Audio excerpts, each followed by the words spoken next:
ಕೊಡುತ್ತದೆ ಜನಸಾಮಾನ್ಯರಿಗೆ, ಅದಾಗಿರ್ಬೋದು. ಯಾರಿಂದಲೂ ಸಾಧ್ಯ ಆಗೋದಂಥ 36% ಬಡ್ಡಿ ಕೊಡುವಂಥದ್ದು. ಇಲ್ಲೇ ವಾರ್ಷಿಕವಾಗಿ 7-8% ಕೊಡಬೇಕಾದ್ರೂ ಒದ್ದಾಡ್ತಾ ಇದ್ದಾರೆ ನಮ್ಮ ಈ ರಾಷ್ಟ್ರೀಯ ಬ್ಯಾಂಕ್ಗಳಾಗಿರ್ಬೋದು, ಪೋಸ್ಟ್ ಆಗಿರ್ಬೋದು. ಅಂಥ ಪ್ರಸಂಗದಲ್ಲಿ 36% ಕೊಡ್ತೀನಿ ಅಂತ ಅನ್ನುವಂಥ ಮಾತೇನಪ್ಪ ಅಂದ್ರೆ ಟೊಪ್ಪಿಗೆ ಹಾಕುವ ಲೆಕ್ಕ ಅನ್ನೋದು ನಮ್ಮ ಯಾರಿಗಾದರೂ ಅನಿಸುವಂಥ ವಿಷಯ. ಆ ವಿಷಯ ಎಲ್ಲ ಬೆನ್ನು ಹಚ್ಚಿದಂಥ ನಮ್ಮ ಬೆಳಗಾವಿ ಪತ್ರಕರ್ತರು ಯಶಸ್ವಿ ಆದ್ರೆ ಇವತ್ತಂತೆ ಅದು ಜಬರ್ದಸ್ತಾಗಿ ಹೊರಗೆ ಬರ್ತಾಯಿದೆ. ಒಂದೊಂದಾಗಿ ಎಲ್ಲ ಮೀಡಿಯಾದವರು ಇವತ್ತು ಆ ವಿಷಯವನ್ನು ತೆಗೆದುಕೊಂಡು ದೊಡ್ಡದಾಗಿ ಮಾತಾಡ್ತಾ ಇದ್ದಾರೆ. ನಾವು ಇಂಥ ಒಂದು ನಮ್ಮ ಮಾಧ್ಯಮಕ್ಕೆ ಅಥವಾ ನಮ್ಮ ಮಾಧ್ಯಮ ಮಿತ್ರ ನಾವು ರಿಕ್ವೆಸ್ಟ್ ಮಾಡ್ಕೊಳ್ಳೋದಂಥದ್ದು ಏನಪ್ಪ ಅಂದ್ರೆ, ಇಂಥ ಒಬ್ಬ ನೀಲನ್ನವ್ರಂಥವ್ರು ಅನೇಕರಿದ್ದಾರೆ ಇಲ್ಲಿ.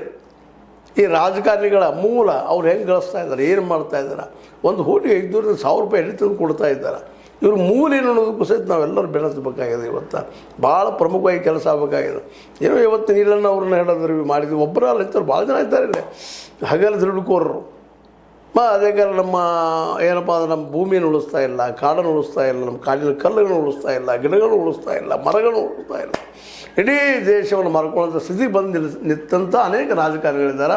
ಇಂಥವ್ರು 224 ಗೆಲ್ತೀನಿ ಅನ್ನುವಂಥ ಈ ವ್ಯಕ್ತಿ ಇವ್ರಿಂದ ಯಾರು ಇರಬೇಕು ಅನ್ನೋ ಸಹಿತ ಈಗ ನಾವು ಶೋಧನೆ ಆಗಬೇಕಾಗಿದೆ, ತನಿಖೆ ಆಗಬೇಕಾಗಿದೆ. ಯಾಕಂದ್ರೆ ಎಲ್ಲಿವರೆಗೆ ಆತ 15 ಹೇಳ್ತಾ ಇದ್ದಾರೆ, ಓಪನ್ ಆಗಿ ಫಂಕ್ಷನ್ಗಳು ಹೇಳ್ತಾ ಇದ್ದಾರೆ, ನಾವು 15,000 ಬಂದೂಕುಗಳು. ಯಾಕೆ ರೀ 15,000 ಬಂದೂಕುಗಳು ಯಾಕೆ ಬೇಕಾಗಿತ್ತು ಇವ್ರಿಗೆ? ಮತ್ತು ಬೆಳಗಾವಿ ಸ್ವಚ್ಛ ಮಾಡಲಿಕ್ಕೆ 25,000 ತೊಗೊಂಡು ಬರ್ತಾರೆ ಅಂತ ಹೇಳಿದ್ರು. ಅವ್ರು ಯಾರು 25,000 ಜನ? ಯಾಕೆ ಬೆಳಗಾವಿಯಲ್ಲಿ ಮುನ್ಸಿಪಾಲ್ಟಿ ಇಲ್ವಾ ಅಥವಾ ನಗರಸಭೆಗಿಂತ ಮಹಾಪಾಲಿಕೆ ಅದ?